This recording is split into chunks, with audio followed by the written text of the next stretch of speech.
Bem-vinda, bem-vindo ao BTC Journal, seu programa de notícias de negócios comentadas e analisadas pela equipe da BTC. Meu nome é Gustavo Habib, eu sou instrutor de negociação e comunicação e no episódio de hoje, dia 14 de junho de 2024, falaremos sobre empresas que tentam ser tech, vamos dizer assim, né? A gente vai falar sobre coworking, IWG versus WeWork, a batalha dos espaços. Também vamos falar sobre o possível IPO da Shein e discussões sobre ESG.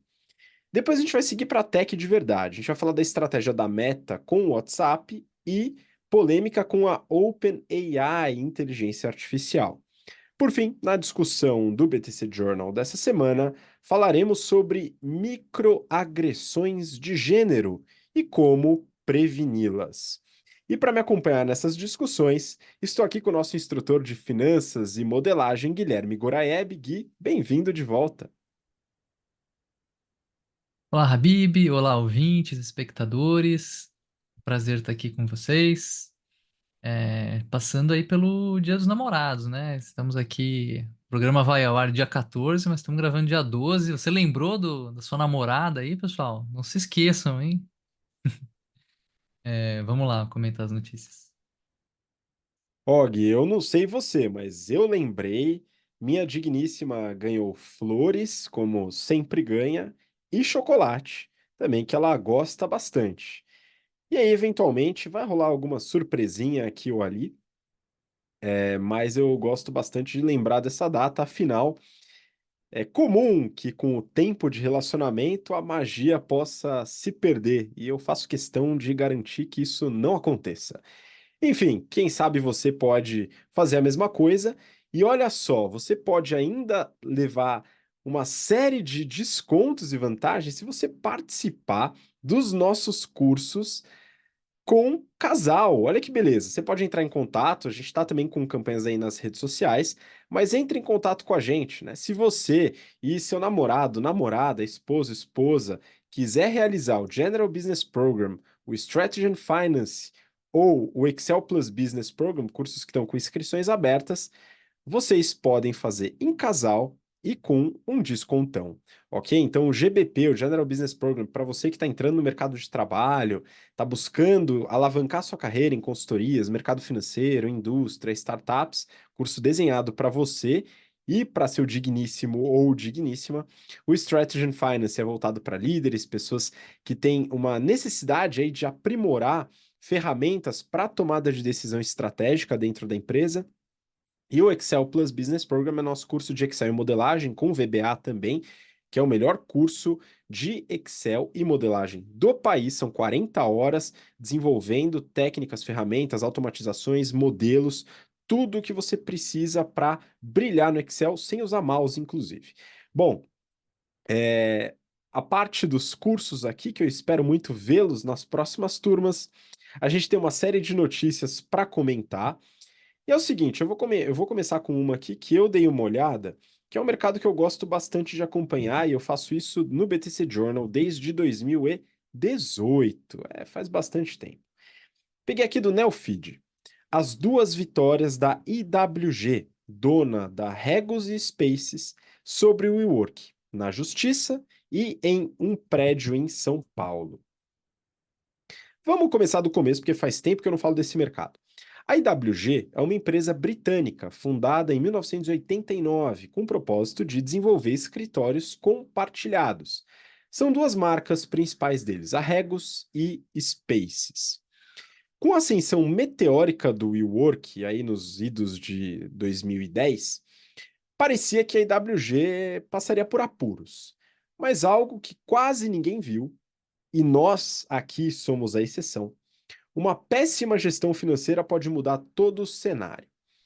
Esse contra-exemplo, quem deu foi a WeWork, que entrou em recuperação judicial lá nos Estados Unidos, o Chapter 11, conhecido lá, enfim, o funcionamento é um pouco diferente, mas o propósito é o mesmo, a empresa está se ferrando, não vai pagar os fornecedores e precisa de ajuda do governo.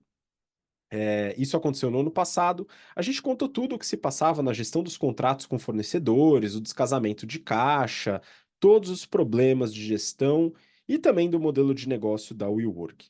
Os alunos do General Business Program, eles analisavam também em aula, vendo que ali havia sérios problemas na parte estratégica e financeira. E se você quiser aprender a analisar a estratégia, finanças, operações das empresas, ler os balanços, ter uma boa ideia do que se passa, as inscrições estão abertas, como eu falei há pouco. Nesse meio tempo, a IWG, empresa de capital aberto, bastante sólida até o momento, seguiu seu curso de expansão, perdendo o mercado em alguns locais para o WeWork, que estava numa expansão muito acelerada, ganhando alguns outros locais numa expansão muito menos acelerada. A briga era tão ferrenha que chegou até os tribunais aqui no Brasil. A IWG ela moveu um recurso contra o WeWork, acusando a empresa de concorrência desleal. Eles ganharam e recentemente saiu uma decisão que negou o recurso do WeWork para rever a decisão. Vitória da IWG. O que aconteceu? A IWG acusou a WeWork de comprar links patrocinados com a palavra-chave Regus, uma das marcas da IWG, levando o possível cliente para o site da WeWork, possivelmente confundindo o usuário sobre o destino do link.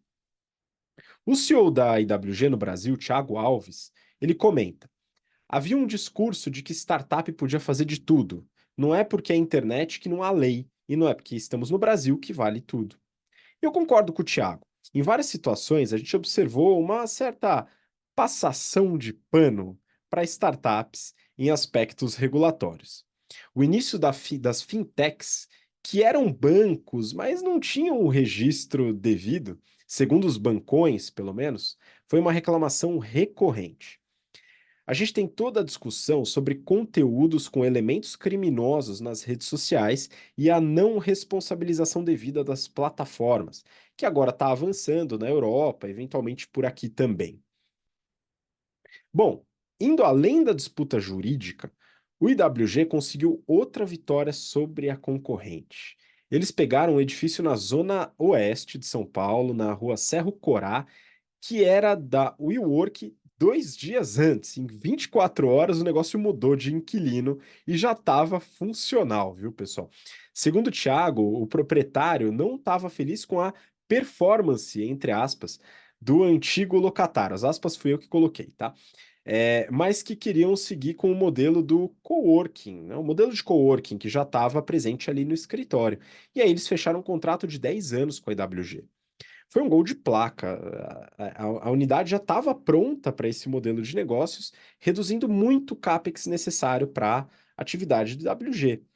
E aí, quando o Thiago fala em performance, eu leio inadimplência, tá? Não que ele tenha falado isso, pode ser só uma interpretação equivocada da minha parte. De qualquer forma, esse é um movimento que pode seguir acontecendo. Se os proprietários quiserem, eles podem trocar de locatário com facilidade. Esse é um risco do modelo de negócio para coworkings, que, repito aqui, não é um modelo de tecnologia. É muito bom salientar isso. Uma empresa como IWG, que tem as suas atividades aí por 35 anos, ela faz isso com ou sem tecnologia, porque é um modelo de sublocação, de você conseguir elaborar um bom escritório, um ambiente de trabalho bem organizado, com as facilidades, com a infraestrutura, para que as empresas e as pessoas possam trabalhar de variados locais. Então, é um modelo que tem um risco, mas que esse risco é mitigado com boa administração. Para finalizar, aproveito aí para mandar um grande abraço pro meu amigo Lucas Granado aí que está tocando essa nova unidade e sucesso para o time todo também. Como a gente falou muito do WeWork, a gente conta com outras empresas aí para mostrar que esse modelo de negócio fica de pé. E na verdade dá para ficar. A IWG ela tem um histórico de lucratividade, geração de caixa, apesar de estar no momento de reestruturação por conta das mudanças na dinâmica de trabalho e também os efeitos da pandemia. Vou pegar aqui os resultados do ano de 2023 da IWG, uma empresa britânica com capital aberto na Bolsa de Londres, e os resultados são em libras esterlinas, que valem mais do que barras de ouro, como diria um determinado apresentador brasileiro. Vamos lá, a receita em 2023 foi de 3,3 bi de libras, um aumento de 8,1% em relação a 2022. Teve uma margem bruta de 17,7%, e uma margem operacional de 4,3. O lucro líquido foi negativo, teve prejuízo líquido de 216 milhões de libras. E quando a gente fala de outros indicadores, por exemplo, geração de caixa, a empresa gerou muito caixa, 1,5 bi de caixa gerado. Por outro lado, a empresa tem um índice de liquidez corrente muito ruim no momento, né? Cerca de 0,4. Ou seja, está com muito ativo de curto prazo em relação aos ativos de curto prazo. A empresa, ela de fato sofreu na pandemia. A crise econômica, o home office foram bem brutais para os coworkings. Mas a WG ela se recupera no mundo todo com uma gestão de caixa eficiente, a reestruturação dentro das suas despesas e custos para poder voltar aos lucros retidos no patrimônio líquido que ela já tinha e a saúde no balanço. Ou seja, é uma empresa que está passando por uma nova transformação para voltar à lucratividade, aos bons indicadores que ela tinha antes. Ela ainda tem alguns bons indicadores e está voltando àquela estrutura estável que ela tinha no passado, muito diferente da WeWork e como ela se mostrou ao longo dos anos. Não que seja impossível da WeWork virar uma empresa estável, ela só tem que mudar o modelo de negócio, de expansão, né, e passar a fazer uma gestão financeira e operacional próxima do que faz a IWG. Vamos observar esse mercado, mercado interessante aí, não tech como saliento aqui, mas ainda assim um mercado legal de analisar. Vamos dar sequência para empresas que tentam ser tech, mas na verdade não são? Peguei uma outra notícia do Neofit. As três letras que são um dilema para o IPO da Shein na Bolsa de Londres. Shein, que é o nome, aparentemente a pronúncia correta da, que algumas pessoas chamam de Shein, né, empresa de fast fashion chinesa, e eu queria que o Gui comentasse sobre a notícia. Como assim numa empresa de tecnologia, Rabi? Poxa, hoje em dia toda empresa é empresa de tecnologia. Se o pessoal liga um computador lá dentro, é empresa de tecnologia. O marketing, pelo menos foi o que o marketing falou. Então, a Shein está estudando fazer o seu IPO na Bolsa de Londres, né? A matéria comenta aí que os analistas financeiros britânicos gostam da ideia de rivalizar com as bolsas americanas, né? De ter aí IPOs de empresas relevantes globais acontecendo lá em Londres, né? Um lugar que já há muito tempo não é a capital do mundo, né? Porém, eles também mostram um certo ceticismo em relação a um eventual investimento da Shein, em relação a outros varejistas locais, né? Então, eles dão a entender ali que eles têm uma preferência clara pelos varejistas que atuam diretamente no mercado britânico e que já estão com o capital aberto lá. Citam ali a Boohoo e a Next, que eu confesso que não conhecia nenhuma das duas. Bom, por um lado, então pesa o momento, né? Faz tempo que a gente não vê IPO, faz tempo que a gente não vê IPO de empresa relevante, empresa bilionária e grande.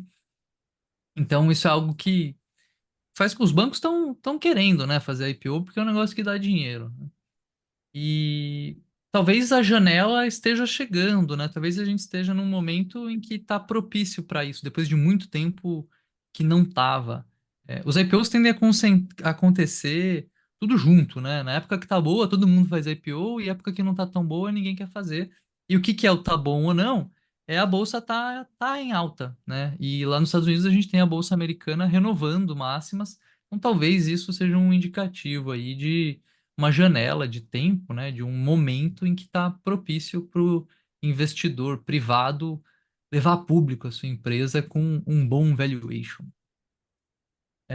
Como você comentou, tem uma preocupação grande aí em relação à governança da empresa, em especial em relação à cadeia de fornecimento, né? A Shein vende produtos extremamente baratos, ela tem a sua produção na China e ninguém quer, pós-IPO, né, descobrir algo sobre trabalho infantil, né, ou sobre trabalho em condições análogas à escravidão. Então, o pessoal está preocupado em o que eles não sabem, né, que pode ser descoberto aí na frente. Não é um unknown, né, mas é um conhecido desconhecido.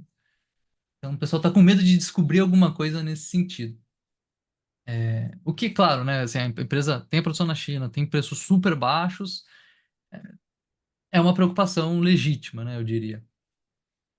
Para a gente ter assim, efeitos de comparação, falar um pouco de números, né? A Shein registrou no passado 2 bilhões de dólares de lucro, o que é muito próximo ao que o grupo dono da Zara, né, o seu principal concorrente, a Inditex, fez no último trimestre terminado em abril, né? Eles têm lá um ano fiscal meio esquisito, mas então a Shein ela está mais ou menos aí um quarto do tamanho da Inditex em termos de geração de lucro líquido, né?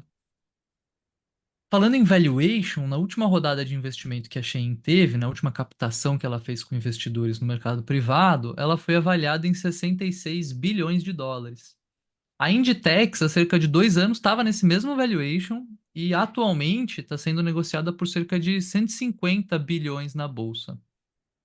Então, assim, 4 vezes mais lucro, né? Um pouco mais de 2 vezes o valuation, o último valuation da Shein. Eu suspeito que o ponto aqui que não permite a saída do IPO hoje, mais do que a questão do eventual cadeia produtiva, né, de ter alguma surpresa negativa ali, eu acho que tem um ponto relevante que é o preço, né? Os fundos, obviamente, que investem no mercado privado, os fundos de venture capital, eles demandam um múltiplo, né, um cash on cash ou money on money, como a gente comenta, né, um múltiplo de quantas vezes eles multiplicam o dinheiro deles, sempre elevado. E para conseguir ter esse múltiplo, a Shein precisa sair com valuation legal, minimamente em linha ali com o valuation da Inditex, na casa acima de 100 bilhões de reais, de dólares. E ela ainda não tem um resultado que eu acho que justifique isso em relação à Inditex, né? Falta uma boa narrativa aqui, uma boa história para convencer o pessoal de que ela vale mais do que a Inditex, que eu ainda não estou muito convencido, né? E eu acho que ainda tem um certo receio da Shein não repetir a história da empresa que você comentou agora há pouco, né? Da WeWork, que foi fazer a IPO e flopou, e deu errado o negócio. Pelo menos a Shein parece parar de pé, afinal de contas, ela já dá lucro, né? Eu não sei como é que tá o WeWork aí, depois do teu valuation cair 1000% ali, da casa do bilhão para alguns milhões, mas pelo menos ela tá dando dinheiro, então parece que é um modelo de negócio que para de pé. Eu não sei se eles vão se vender como uma grande empresa de tech, né?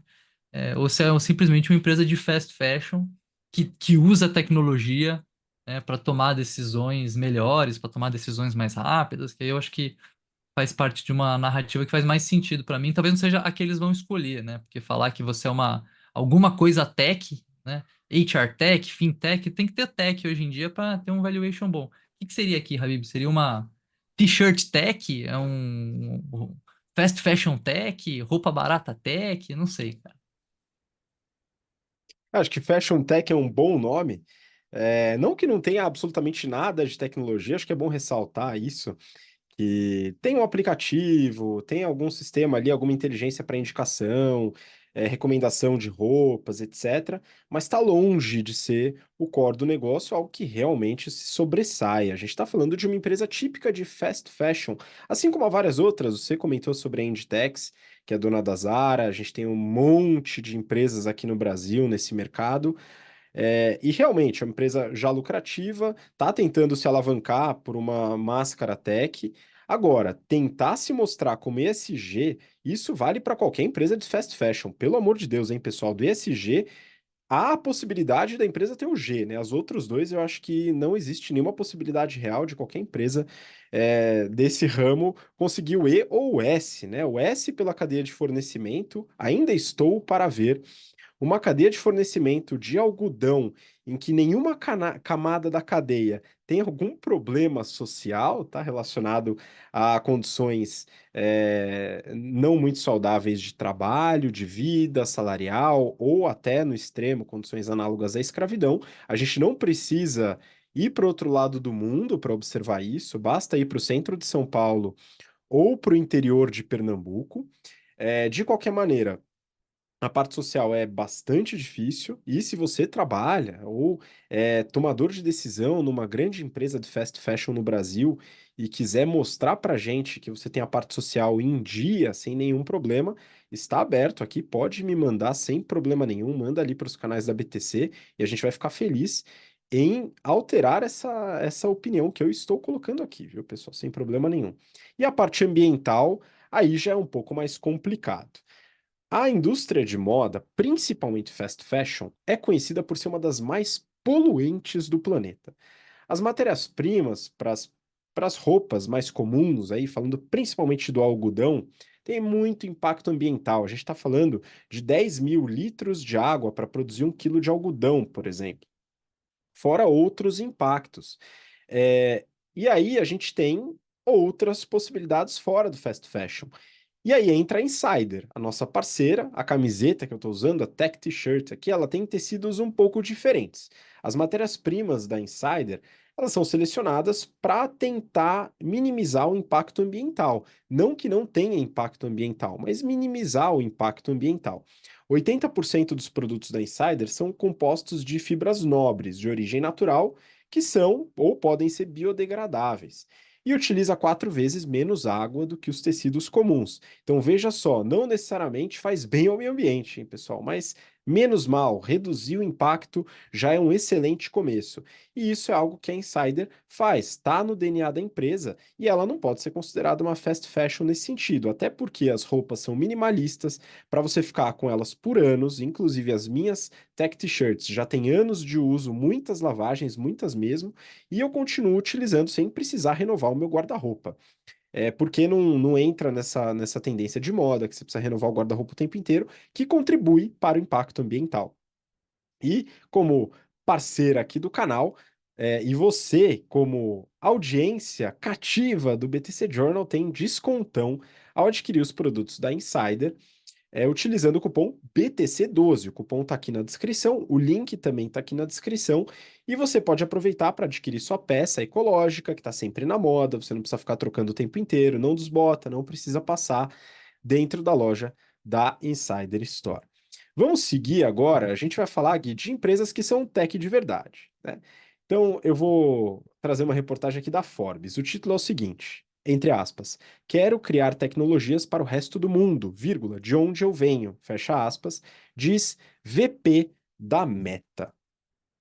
A reportagem da Forbes ela é curta, mas vale para esclarecer sobre uma nova estratégia de expansão da Meta, grupo que contempla Facebook, Instagram e WhatsApp, e que mudou de nome para tentar criar um metaverso e deu errado. O destaque vai para a atual VP de produto da Meta, chamada Nikhila Srinivasan. É uma indiana e responsável por tudo que é mensagem direta no grupo, com foco em conexão entre empresas e usuários. Aqui a gente está falando de WhatsApp, Instagram Direct e Facebook Messenger. A reportagem, ela traz luz à estratégia da Meta de recrutar pessoas com foco na diversidade, pois além da representatividade, também ajuda no negócio. Com as diferentes perspectivas, eles conseguem fortalecer ainda mais os produtos voltados a todas as partes do mundo. Segundo a reportagem, o trabalho da Niquila foi fundamental para a expansão da Meta nos mercados emergentes. A gente fala bastante sobre diversidade quando a gente trabalha junto com as empresas em projetos de inovação, treinamentos voltados para inovação, design thinking, criação de novos produtos e até economia comportamental. Tudo aquilo que depende de geração de ideias, né, de desenvolvimento de novas soluções, quando a gente traz pessoas diversas para o time, a gente consegue colher experiências diversas facilitando numa criação de algo novo, numa inovação, enfim, um produto, uma ideia, uma nova forma de gestão, enfim, várias soluções novas. Bom, aí ela fala do WhatsApp, divisão que considera vital para a expansão do grupo. Segundo a reportagem, o país que mais usa o aplicativo é a Índia e depois vem o Brasil. E aí, segundo a executiva, o Zap Zap é a grande aposta da Meta para o futuro.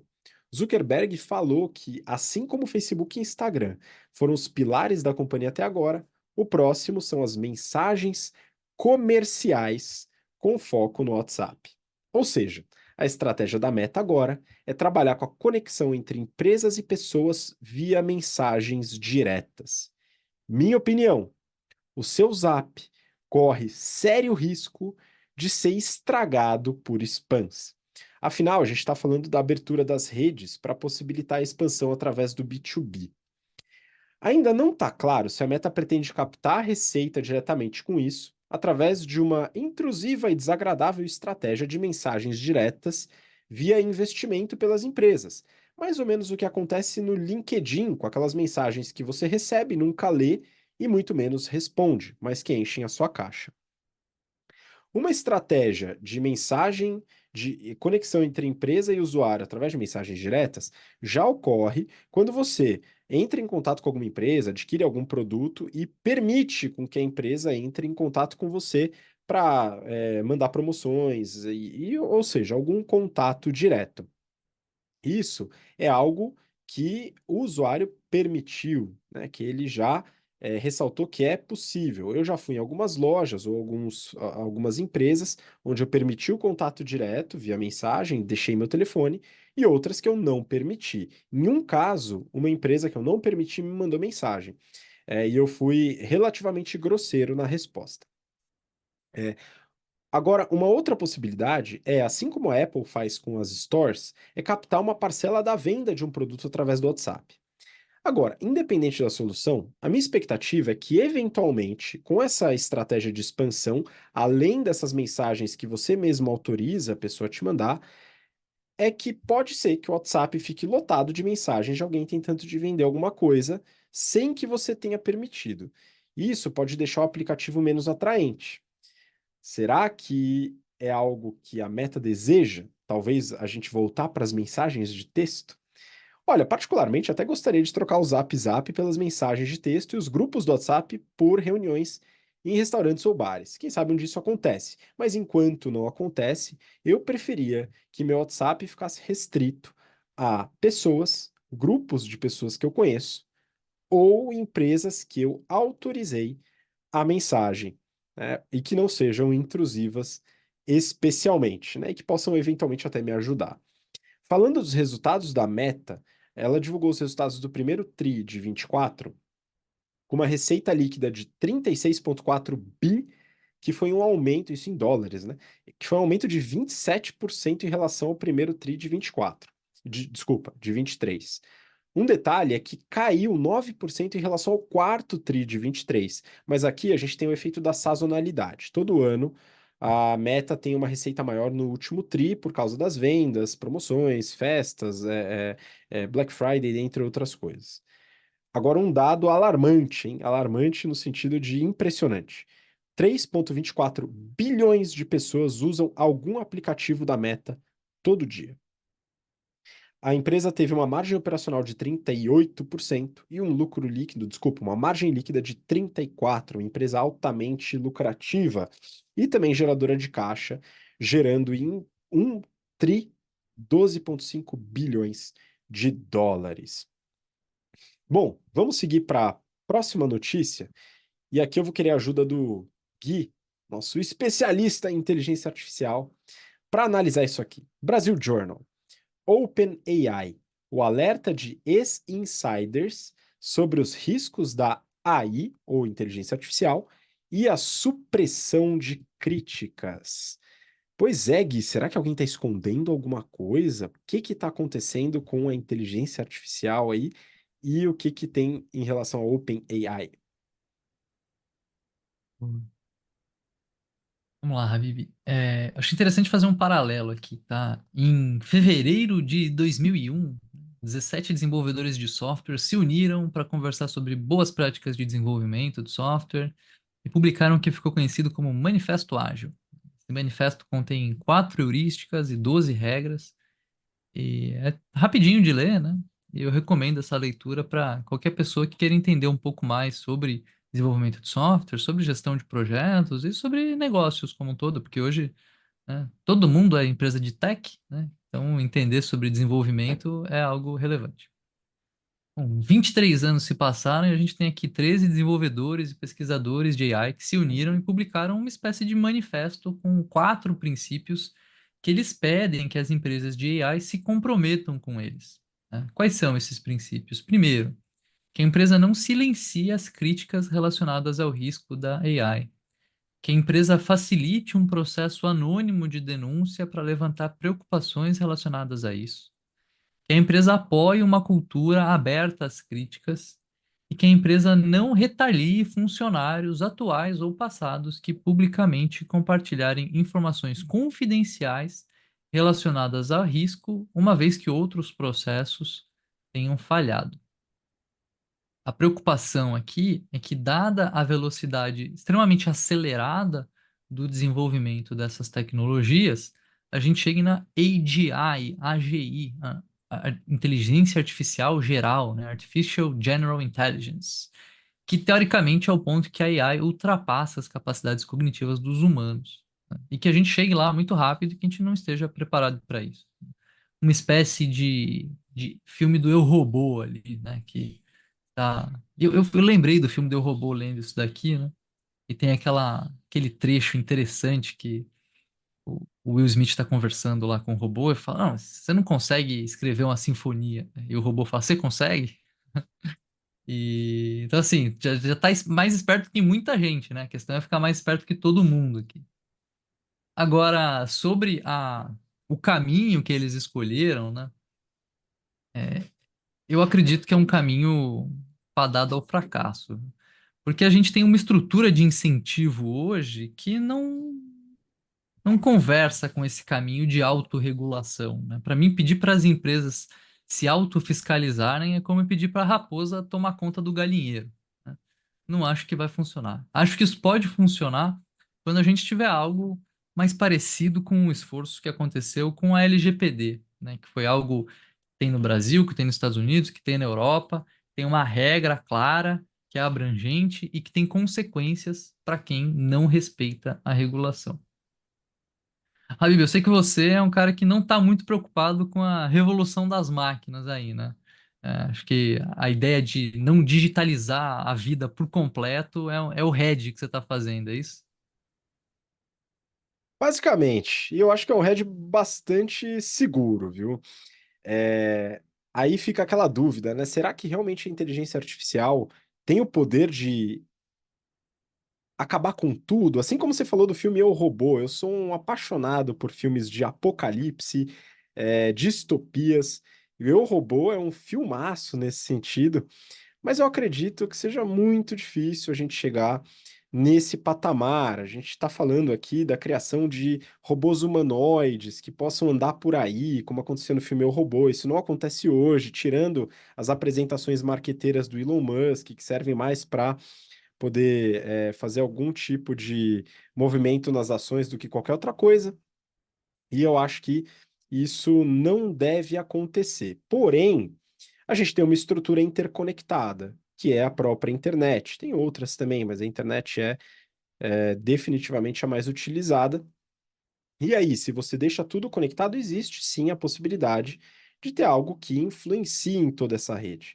Mas eu vejo muito mais risco em outros aspectos humanos, né? E como os humanos decidem como a sociedade vai seguir, do que um programa que foi criado por algum humano, mas depois acabou se desenvolvendo por conta própria, possa fazer a mesma coisa. Então, como a gente estava conversando antes, né, se você tem a sua vida offline, né, fazendo a sua arte marcial, o seu esporte, ao vivo, junto com um instrutor, uma instrutora ao vivo, não há modos com a qual a inteligência artificial possa afetar essa atividade. Agora, se a sua vida se baseia em criar um personagem dentro de um game que vai praticar o esporte ou que vai praticar arte marcial dentro do jogo, né, o seu avatar, ali já a inteligência artificial pode afetar. Então, né, eu prefiro a primeira opção, e aí ela não deve afetar de alguma maneira. Então, a minha preocupação acaba sendo mais nas decisões humanas, inclusive uma delas é essa que você falou, né? Como que isso vai ser regulado? Será que é uma autorregulação pelas empresas? Eu concordo com você, isso é uma péssima ideia. Isso deve ser feito através de uma estrutura que passa pelas fronteiras da empresa que hoje em dia a gente conhece como Estado, né? Então, a organização da sociedade hoje se dá através dos Estados modernos e através das suas legislações, né? Assim como a LGPD, ela ajudou bastante a evitar esse tipo de intromissão, mas isso é uma decisão humana, né? Não da inteligência artificial. Mas eu vou ser sincero, Gui, eu tenho pouco conhecimento sobre a inteligência artificial, os aspectos técnicos da inteligência artificial e até onde ela pode chegar. Mas eu sei que no mundo natural, se você desconectar as coisas, né, ela dificilmente vai conseguir passar, viu, Gui? E você, tá com receio? Boa. É, Cara, eu acho que eu não tô tão preocupado assim também. Eu tenho acompanhado aí de perto, tenho visto sobre o desenvolvimento e tenho tentado encontrar usos úteis, né, da ferramenta. Como eu venho falando já há alguns episódios aqui, né? Inclusive, um uso que eu descobri recentemente, que eu achei bem interessante, foi baixar o aplicativo do ChatGPT e você consegue mandar foto, né? E ele lê a foto ali, vê o que que tem de imagem e pode falar sobre aquilo. E eu sou péssimo com planta, Habib, mas aí eu tô mandando foto das minhas plantas aqui pro chat GPT pedindo para ele me ajudar a cuidar. Ele fala: Ó, essa planta aqui, ela é a planta tal. Você tem que regar com tal frequência, você tem que pôr adubo com tal frequência. Então, por enquanto, eu tô usando, tentando fazer o melhor uso possível aqui, sem muito receio. Belo uso, inclusive, né? Você consegue melhorar os seus aspectos offline usando as ferramentas online, mas muito dificilmente o chat GPT vai enviar um veneno para sua planta e matar a sua planta no mundo real. Isso dificilmente vai acontecer, não é verdade? Enfim, mas dá para fazer um belo uso, como você está fazendo, inclusive, adorei a ideia e pretendo repeti-la, porque eu não estava ciente disso, não. Muito bom, vamos seguir. A gente tem a nossa discussão do BTC Journal, onde a gente geralmente coloca um tema voltado para carreira, para gestão, algo um pouco fora da parte estratégica, financeira das empresas, mas que ainda assim é bastante relevante, dado o feedback seu que nos acompanha, nos assiste, nos ouve e pediu para a gente tratar desses temas por aqui também. Peguei aqui do valor econômico. Como reconhecer e prevenir as microagressões de gênero no trabalho? Gui, queria que você comentasse um pouco sobre a notícia. Ela ilustra uma pesquisa, um estudo que foi feito por pesquisadores de Harvard e tem essa expressão, as microagressões de gênero, que para mim é uma expressão nova, apesar de eu já ter tido contato com o elemento. Então, eu queria que você colocasse um pouco mais sobre a notícia e os seus pontos, claro. Boa. Eu também confesso que eu não estava tão familiarizado assim com essa expressão, mas obviamente a gente conhece, né? Se a gente parar para pensar, a gente vai encontrar aí essas microagressões no nosso histórico aí de trabalho, especialmente, né? Uma das coisas que eu me peguei pensando aqui, que me chamou a atenção lendo essa matéria sobre microagressão, é que, pelo menos na minha experiência, né, esses episódios de assédio, né, esses episódios de abuso, né, eles são algo muito mais relevante, mais presentes no ambiente presencial, né, que a gente tem aí alguns influencers tanto insistem em defender, né?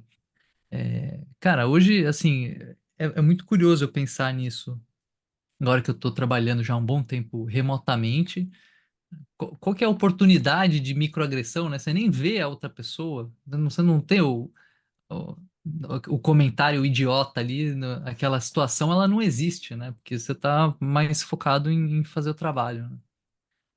Claro que a comunicação no remoto era um pouco mais difícil, mas eu acho que a gente está mais protegido nesse sentido, né? Tipo, acontece com uma frequência muito menor, se é que acontece, na minha experiência, na minha visão.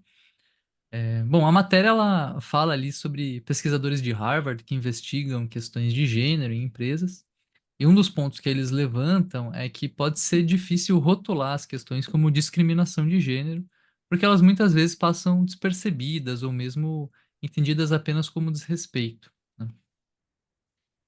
Aqui é importante a gente estar atento, né, para perceber isso contar com a visão, né, com a opinião de quem sofreu ali a microagressão, confiar muito, no que as pessoas estão trazendo. A matéria fala também sobre um caso da Salesforce, onde o CEO da empresa, né, o Mark Benioff, disse que era impossível ter discriminação na empresa porque ela possui uma ótima cultura. Isso me lembrou do efeito Halo, né, que é um dos vieses cognitivos que a gente estuda. E o que que é o efeito Halo, né? Ele é quando a gente estende uma boa qualidade para outras avaliações. Um lugar comum que a gente pode ver o efeito Halo é, por exemplo, quando um gestor avalia positivamente alguém que está rotulado como talento. Simplesmente porque o rótulo de talento influencia esse olhar, né, essa leitura sobre as ações daquela pessoa. Assim como se eu rotulo alguém como uma pessoa problemática, né, um funcionário problema, isso também vai ter consequências negativas de avaliações subsequentes que confirmam esse rótulo inicial que foi dado, né? Então, aqui no nosso caso, a gente tem uma cegueira, né? As informações que vêm, que elas entram em conflito com a visão de mundo já pré-estabelecida, elas são ignoradas, né? Elas têm um peso muito menor. Então, quando eu tenho uma informação aqui de que houve uma discriminação na empresa, como o CEO entende, pô, a minha empresa é ótima, ela tem uma cultura ótima, então ele ignora essa declaração, né, essa informação nova, porque ela não é consistente com a visão que ele tem da empresa. Isso também, assim, falando aqui com vocês, isso também me faz lembrar do viés de confirmação, né? Onde a gente dá pesos diferentes para informações conforme elas reforçam ou não a visão que a gente tem de mundo. A matéria não fala nada sobre viés cognitivo, tá? Eu que estou trazendo aqui uma leitura de alguns vieses. Eu acho que o ponto importante aqui é a gente não se negar a enxergar isso, né? A gente poder considerar essas informações novas, tentar esquecer um pouquinho. É óbvio que é algo difícil, é por isso que existe o viés cognitivo, né? Porque é um erro sistemático.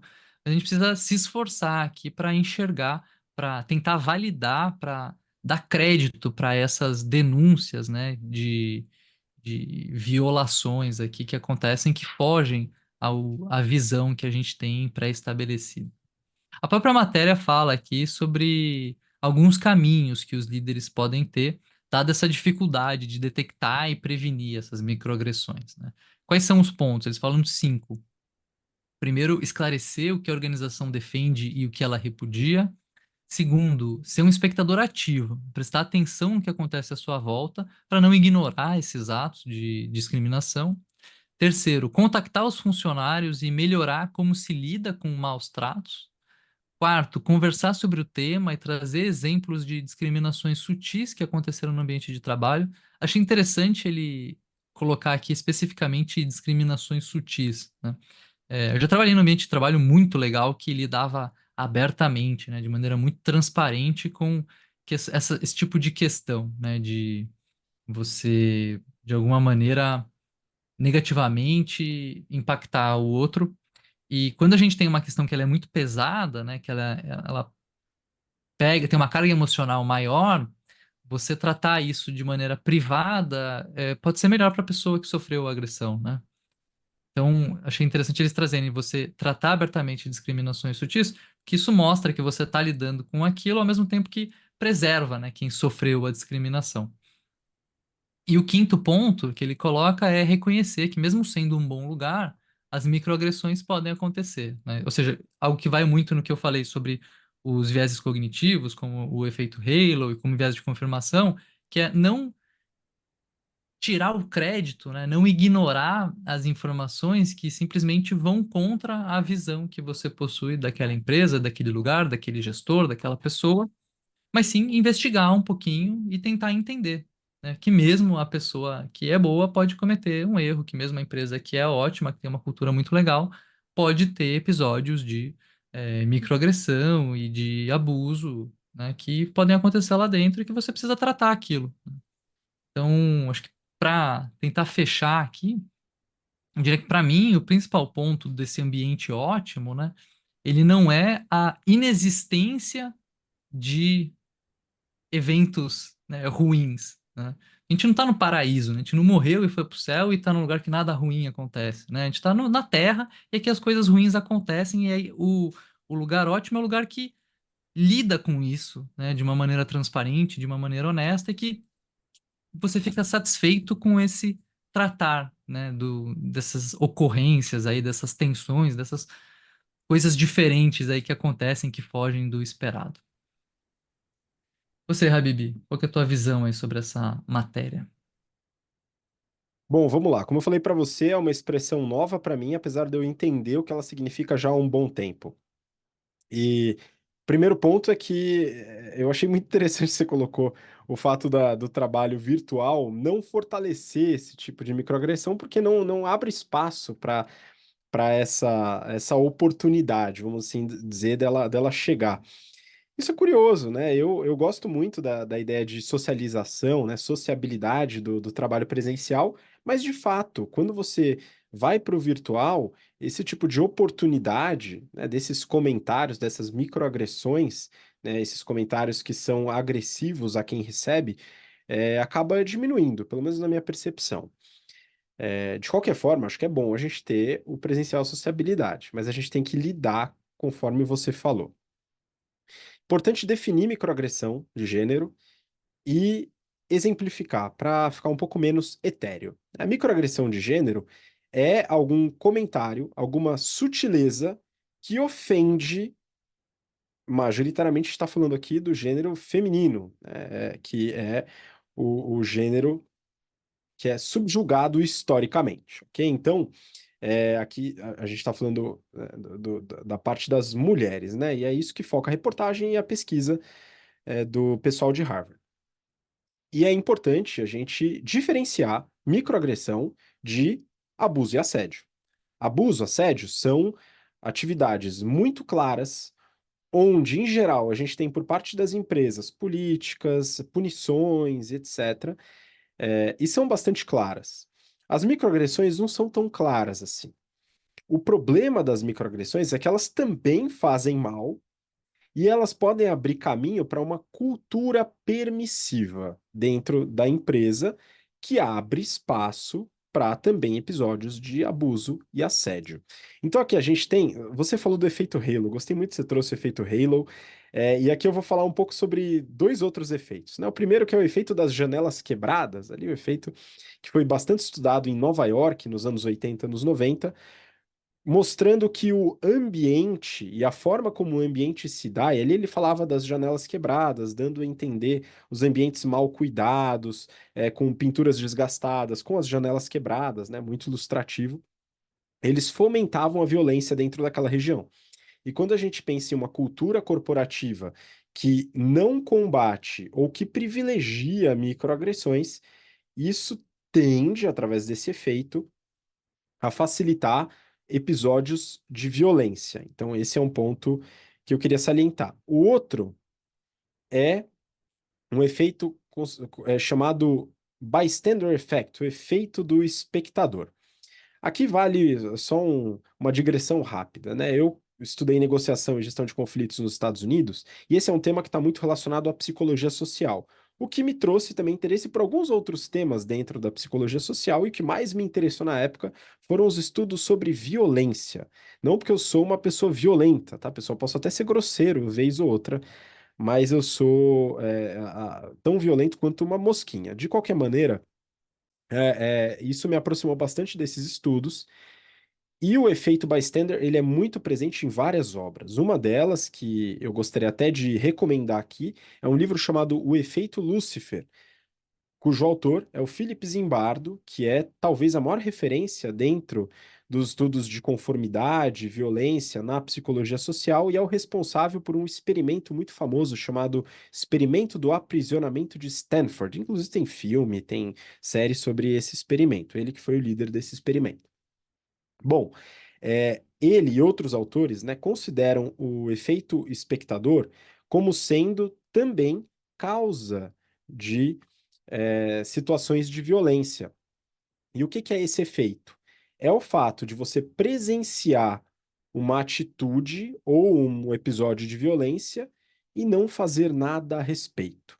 É você observar um ato de violência na rua estando na sua janela e não gritar, não pedir para que aquilo pare, não intervir ou não ligar para a polícia. É simplesmente você assistir, independente da moral que você tenha, que você ser contra e não gostar daquilo, etc., mas é você não fazer nada a respeito. E a ilustração maior aqui é daquela frase, né? Briga entre marido e mulher não se mete a colher. O efeito bystander mostra que não meter a colher é uma causa, né? Ele pode se tornar causa desses episódios de violência, ok? Então pode meter a colher sim. Se você tiver como vizinho aí um casal e você vê que o pau tá comendo ali no apartamento, se você quiser realmente agir para reduzir esse tipo de episódio, é intervir, né? De alguma maneira. A forma de intervenção, ela muda, tá? Tem formas que podem ser mais perigosas, tem formas que podem ser mais sutis, tem forma... Enfim, aí a discussão é muito grande, né? Mas a ação em cima disso, como espectador ou espectadora, é fundamental para reduzir esses episódios, né? Esse é o ponto. E, voltando, né? Quando a gente fala de microagressões de gênero, diferenciando de abuso e de assédio, eu quero colocar dois exemplos de microagressões de gênero. Primeiro exemplo, tem algumas empresas que têm salas de lactação. Mulheres que são mães e optam por continuar amamentando, quando elas voltam para o ambiente de trabalho, elas precisam extrair leite para poder manter a lactação dentro do ambiente de trabalho, porque é muito tempo ali sem amamentar, e isso pode fazer com que ela venha a desmamar mais cedo, e às vezes não é o interesse da mulher. Então, algumas empresas fazem sala de lactação e outras empresas não têm sala de lactação, ok? Se a mulher opta por continuar amamentando a criança, ela vai ter que extrair leite. E aí pode ser na sala de lactação ou pode ser no próprio escritório ou no banheiro independente. O que que é uma microagressão de gênero aqui? É você, por exemplo, comentar, né, falar, onde está a Maria, né, a pessoa. Ah, ela deve estar na sala de lactação, ela não sai de lá, né? Isso é um exemplo de microagressão de gênero, afeta exclusivamente as mulheres e é uma forma sutil de agressão, ok? Isso aqui não vai levar ninguém para cadeia, mas é uma agressão e a pessoa se sente agredida com isso. Se a empresa não tem sala de lactação, uma microagressão de gênero, por exemplo, seria: ah, lá tá ela, né, tirando o leite ali, enquanto a gente está trabalhando, né? Isso é outra forma de microagressão. Um segundo exemplo é no trato do dia a dia, por exemplo, numa reunião, numa conversa, num feedback, é quando, geralmente, o homem dá a entender que a mulher com quem ele está conversando tomou tal decisão porque ela tende a ser mais emocional e menos racional. Existe uma regra implícita dentro da empresa de que as decisões devem ser tomadas de forma racional e não emocional, e quando você fala isso, você está cometendo uma microagressão de gênero, porque você não deve falar isso, muito possivelmente você não fala isso para um funcionário, um colaborador, uma pessoa que seja homem, ok? Então, se trata também de uma microagressão de gênero. Vale salientar que as decisões são majoritariamente emocionais com mulheres e com homens também, tá? Então, se você acha que não, muito provavelmente você é quem mais toma decisões emotivas por aí. De qualquer maneira, né, além desses exemplos, voltando agora para a questão do efeito espectador, tá? E esse é um papel que cabe muito a nós, homens, nesse sentido, contribuir para reduzir as agressões de gênero, que é observar essas microagressões, entendê-las e reportá-las. A forma de reportar, como o Gui comentou, muitas vezes é importante a gente reportar de uma forma a não expor a pessoa que foi agredida.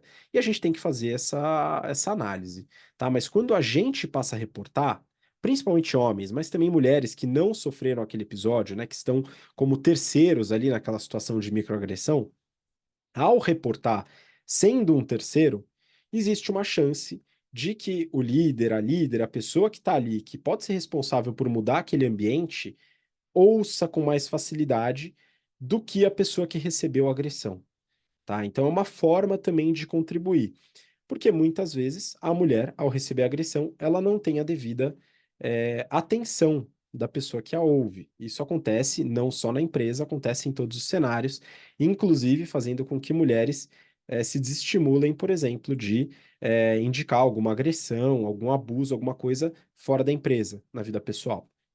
Então, acho que são alguns casos, viu, Gui, que eu queria contribuir aqui para a discussão relacionado ao efeito das janelas quebradas, ao efeito espectador, o bystander effect, que eu acho que se complementam com o que você falou do efeito Halo, trazendo algumas ferramentas para entender as microagressões e para conseguir prevenir essas microagressões dentro do ambiente de trabalho, tá? Se você tiver mais algum ponto para comentar, Gui, fica à vontade também.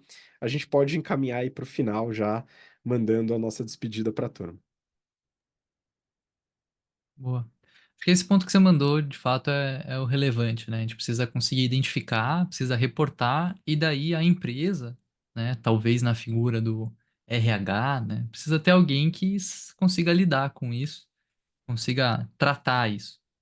Se você não vê o, o reporte, né, quando alguém identifica algo, relata, e isso não vai para lugar nenhum, você mata o ato de relatar, né? Porque se não tem nenhuma consequência, se eu não estou vendo aquilo ser trabalhado, então eu preciso ter um output, né? Eu preciso ter uma saída, eu preciso trabalhar com o que é levantado ali, o que é identificado, e eu preciso trabalhar de uma maneira que eu dei um bom exemplo, que as pessoas vejam, né? Como a gente falou aqui dos pontos, né? Eu preciso esclarecer o que que a organização defende e o que que ela repudia, que tipo de comportamento que ela vai premiar, que ela vai tolerar e que ela não vai premiar, não vai tolerar, que ela vai punir, que ela vai repudiar.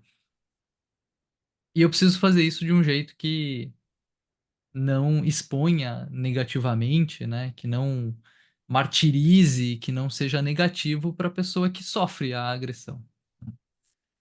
Então, enfim, é um assunto delicado, é um assunto que eu acho que a gente fala de uma posição privilegiada, né, de quem não costuma sofrer com ele.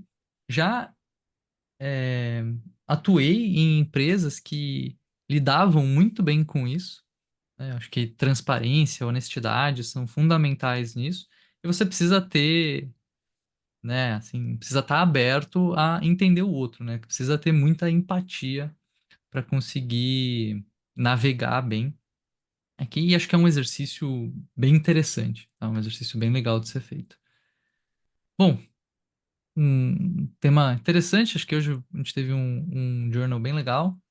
E queria agradecer o pessoal aí que ouviu, que nos assistiu, convidá-los para comentar aí por onde eles ouvem ou assistem o podcast, para trazer os seus comentários também, as suas opiniões sobre os temas que a gente discutiu. E, né, agradeço a paciência. Um abraço aí para todo mundo. Valeu, Habib. Nos vemos na próxima. Muito obrigado, Gui. Obrigado pelo lembrete. Você que está acompanhando a gente aqui, você pode sugerir temas para a gente colocar nos próximos episódios. A gente fica muito feliz quando você faz isso, porque a gente consegue adaptar esses temas ao que você está buscando entender, acompanhar e a gente colocar essa discussão aqui dentro. E também comentar sobre o tema do episódio de hoje. O que que você acha? Se você tem novas ideias de como prevenir as microagressões, se você discorda ou concorda de alguma análise dentro das notícias, comenta lá. A gente gosta muito de acompanhar o que você coloca nas redes, no YouTube, no Spotify, principalmente. Agradeço sua participação, a paciência e a audiência, e a gente se vê no próximo episódio, na semana que vem. Um grande abraço, até lá. Tchau, tchau.